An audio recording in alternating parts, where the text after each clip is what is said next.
The tearing of the curtain was from the top to the bottom.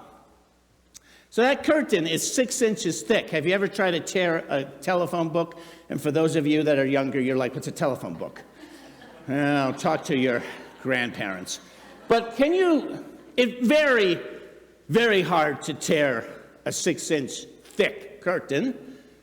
It was torn from the top to the bottom to symbolize that it was God who tore the curtain open, symbolizing that now, for the first time, the correct blood was placed on the altar.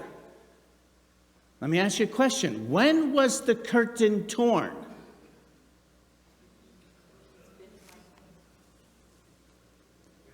And when Jesus cried out in a loud voice, he gave up his spirit. You know, we talk about the body of Jesus being broken for us. But I assume you all know, did any bone get broken in Jesus? No. So what does it mean when his body was broken? Well, his body was broken when it no longer could hold his spirit and soul. And so the moment Jesus gave up his spirit and soul, his body was broken.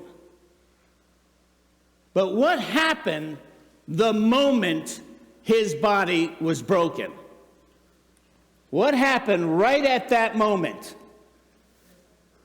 At that moment, when Jesus offered the correct sacrifice on the heavenly ark in heaven, at that very moment that we break the bread of communion, symbolizing the breaking of his body, at that very moment, that's when the curtain was torn in two, and God now said, the priests can now have access to my very presence.